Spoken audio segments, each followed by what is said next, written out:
Today, Vedanta Resources commands a market valuation of roughly 2 lakh crore rupees, operating as a titan of global finance from its headquarters in London.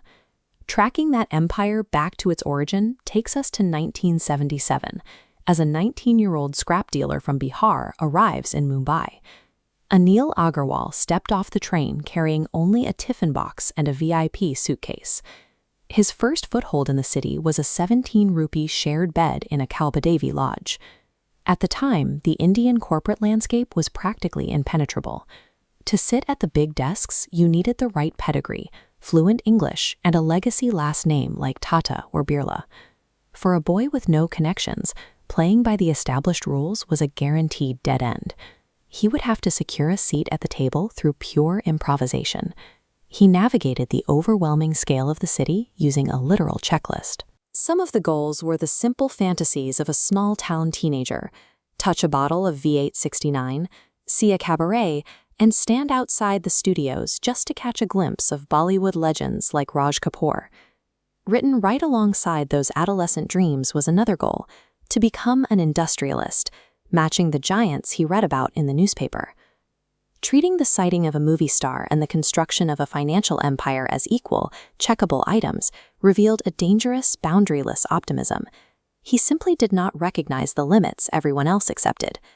To build that massive empire, he realized he needed to physically place himself where the country's economic rulers gathered. That meant targeting the ultra-exclusive health club at the Oberoi Hotel. He scraped together enough money to bribe his way inside and quietly sat in the corner. The room was filled with the men who consoled the Indian economy, figures like Dhirubhai Ambani, whose massive influence dictated the nation's markets. Instead of shrinking into the background, he interrupted their high-level business conversations by shouting out a loud Bihari joke, completely ignoring class etiquette. Rather than getting thrown out, his refusal to be intimidated worked. The billionaires laughed and told him to come back the next day. He channeled that same audacity into manufacturing, hustling loans from every relative he had to buy his first metal factory for 60 lakh rupees. As his ambitions outgrew India, he set his sights on London. Operating in the British elite required a new psychological theater: dress and address. He projected wealth by making his business calls from the lobby of the Hilton Park Lane, before going back to sleep in a £5 bed and breakfast at Paddington Station. He couldn't string together a sentence in English. He hid it for years by confidently relying on 3 words: yes, no, and sorry, while being chauffeured to meetings in a rented Rolls-Royce. He understood that perception precedes reality. You have to convince the world you belong at the top before you actually get there. Back in India, he placed his highest stakes domestic bet, bidding 550 crore rupees to buy the government-owned India Aluminum during its privatization. His bid was a massive 550 crore rupees, while his bank balance sat at just 5 crores. He wrote a confident letter to the banks, offering a rare opportunity to fund his deal. The bluff worked, oversubscribing him by 4 times. His ultimate target was listing his company on the London Stock Exchange. Domestic regulations required a 6-month bureaucratic clearance process just to get started. Refusing to wait, he bypassed the system, going straight to New Delhi to pitch the Prime Minister on bringing foreign wealth into India.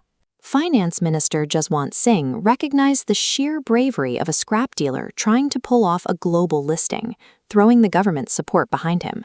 When audacity reaches a certain scale, rigid systems and gatekeepers eventually bend to accommodate it. This path was heavily scarred. Along the way to building Vedanta, he watched 9 different companies completely fail. The pressure exacted a severe psychological toll. For months, he battled deep depression, secretly hiding from the stress by riding trains back and forth across the UK for 12 hours a day. He fought through the darkness, eventually achieving the historic London Stock Exchange listing and placing elite British knights on a corporate board answering to a boy from Patna. His journey suggests that success often belongs to those with a stubborn, irrational refusal to stop moving forward, regardless of failure or pain. Today, Anil Agarwal has pledged to donate 75% of his wealth to social initiatives across India. Yet, despite the billionaire reality, his 92-year-old mother lives with him in London, happily chatting in Hindi all day to a staff of entirely English butlers and cooks.